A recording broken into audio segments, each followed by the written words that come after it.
Just like most of you, when I first played the game, I was pretty sure Amanda was pure evil, but after replaying the game a bunch of times, there were a lot of things in every single tape that didn't make sense until I saw Amanda as innocent. Then the entire story suddenly makes sense.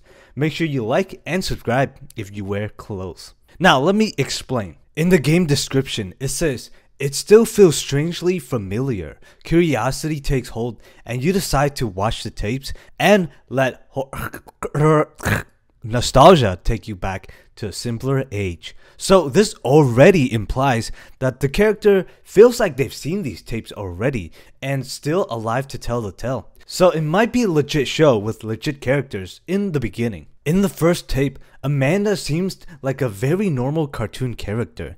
There is something odd though when she asks us if we like apples, the shadowy thing hidden behind the bush. The only reason for it to be behind her is that it's the actual monster in the show. This already shows that Amanda and the monster are not the same person. It shows up only for that small clip though. So it's very easy to miss and think it's only Amanda controlling everything. The next reason is also very easy to miss. When Wooly tells Amanda that he's allergic to apples, "I'm allergic to apples," and she spouts her doo-doo about never being afraid to try something new, That's okay. You should never be afraid to try something new. Wooly's eyebrows raise in shock, as if saying, "What the hell is this girl saying? This is so unlike her." This could be her cry for help. Everyone who plays this part would instantly notice something is off from what she just said. And even when you fail to click the store twice, she still acts relatively normal at this point. Then if you fail to say apple twice at the store, she makes a frown for only a split second.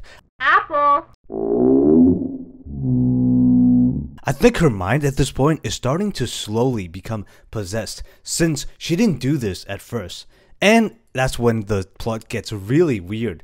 The innocent Amanda, who has some power to make words appear on the screen when asking you questions, uses her power to add "turn off the TV now" in the end screen credits. This makes the most sense if we only consider the characters we've seen so far in the show: Amanda, Wooly, and the monster. Wooly has no sign that he can actually make those words appear. The monster wouldn't want those words to appear, so that must mean it's just another of Amanda's cry for help. She's basically saying, "Something's wrong with the show. Please stop watching and turn the TV off. I can't resist him for much longer." These cries for help finally reach Wooly in the second episode, where he tries to warn us to don't. "We don't have much time. Whatever you do, don't..." Before being cut off. On top of the warning, Wooly turned from looking happy in the first tape to looking terrified of Amanda. This must be because of the change that he sees in Amanda. Otherwise, he would have been terrified from the very beginning. Then he again notices something off when telling us that Grandma is a vegetarian. "But isn't Grandma a vegetarian?" Can you tell us where the butcher is? Amanda, instead of responding to Wooly like in the first tape, ignores him completely this time, showing that the monster is almost done possessing her compared to the first tape. Now comes one of the biggest evidence for her being innocent so far. After saying hello to the meat man, a weird long pause in the tape suddenly happens even with the color changes. At first, I thought someone was trying to just stop the show, but there's been no reason to believe that Wooly or Amanda can do this. So it just leaves the monster, and the clues of it hiding in the bush and the changes in Amanda leads me to believe that the monster paused the show to finally completely possess Amanda. And this shows up in her behavior afterwards when it changes completely. After failing twice to type in meat, new Amanda with a huge frown and clenching both her fists shouts to tell them what we need. Tell him what we need. Then after we're forced to type meat, she slowly turns to Wooly and he flinches back as the tape ends, Clearly, the monster is not very good at hiding its anger. If it had full control from the very start, we probably wouldn't even be able to see Wooly in any of the tapes, since he only hindered it, and so it would have killed him already. That's why when tape 3 appears, he's gone and replaced by possibly parts of his dead body. Now we see new Amanda without the usual show script. It just straight out tells you to do things that it wanted to do all along. Let's go home. Home! Point to the house! Let's go home. Home.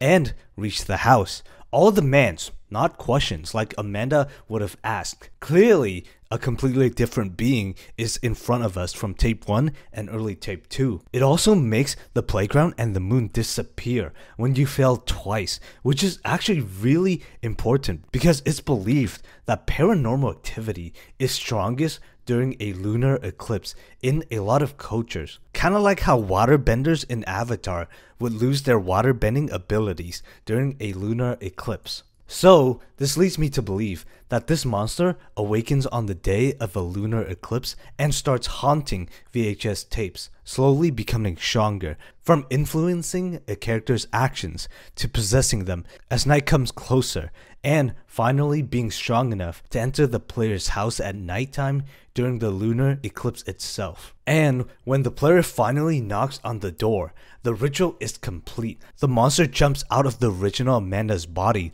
leaving static behind and into our house. So it's possible that the show itself was very legit and the monster just took over during a lunar eclipse day by chance. This would connect a lot of the dots that we couldn't understand before, like the monster hiding in the beginning, Amanda's slow change into being more aggressive and demonic, Wooly going from happy to concerned and scared, the pause at the butcher's shop, and even the moon disappearing. Tell me if you think this theory is good. If you liked that video, then consider watching more. I have some more Amanda the Venture videos that could change your whole perspective on the game.